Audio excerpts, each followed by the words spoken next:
sein de l'organisation sociale. Je vous embarque pour un tour d'Afrique complet d'une...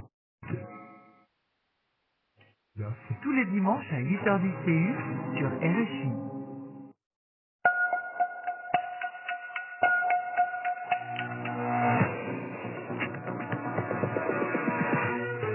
Bonsoir ou peut-être bonjour. Il est maintenant pile 19h.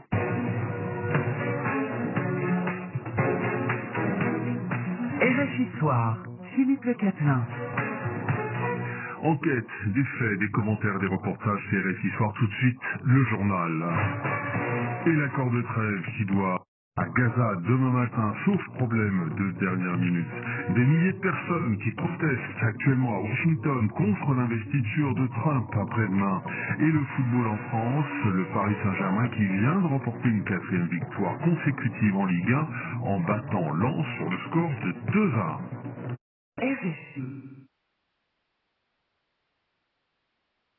Qui attend depuis longtemps la libération de leurs proches. L'accord sur une trêve à Gaza et les libérations d'otages.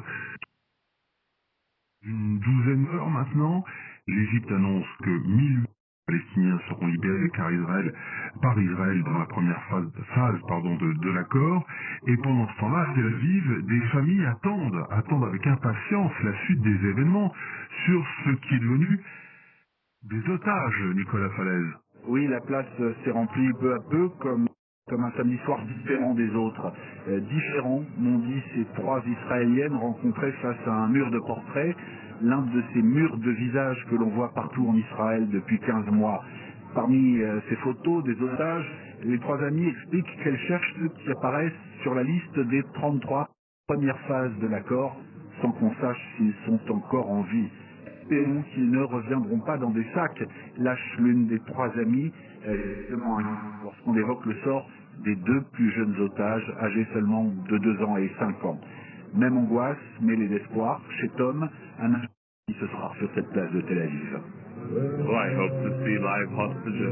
J'espère voir des otages en vie et la fin de la guerre, mais nous n'en savons. Et ensuite, personne ne sait ce qui va se passer avec la deuxième phase de l'accord. Il faut qu'il...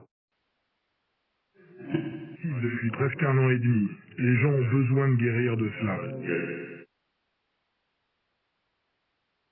Les otages doivent prendre la parole ici, comme tous les samedis soirs depuis octobre 2023.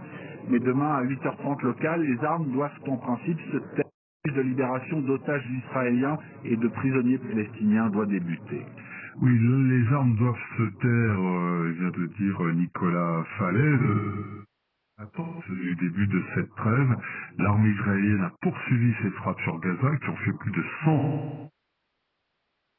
Les frappes ont ciblé les camps autour de Nuseirat et de Khan Younes et il fallait s'y attendre, selon Léa Landman, politologue, ancienne directrice du programme de diplomatie à l'université Reichmann de Tel Aviv. C'est logique en fait, d'un point de vue militaire, en se disant que maintenant tout va être arrêté pendant et d'essayer d'éliminer un maximum d'infrastructures, de souterrains, de nids de terroristes du Hamas avant le cessez-le-feu. Le but c'est vraiment d'essayer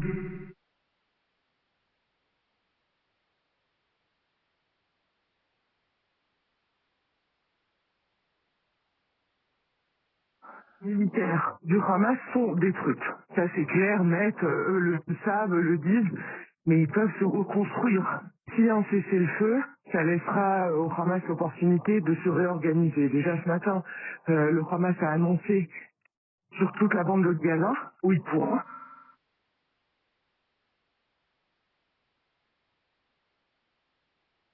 Maintenant, il y aura en fait de monitorer tout ce qui se passe à Gaza et d'aider les Gazaouis à rentrer dans le nord, mais surtout faire en sorte qu'on sache qui est le boss de... Alors, le président libanais souligne l'urgence d'un retrait israélien du sud de son pays. Joseph Aoun.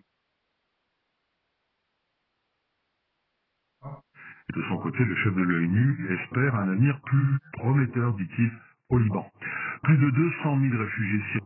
Assad, le chiffre vient d'être donné par l'ONU. Ce sont des millions de Syriens qui avaient fui la guerre civile, la crise économique et humanitaire pour trouver refuge dans les pays voisins et au-delà.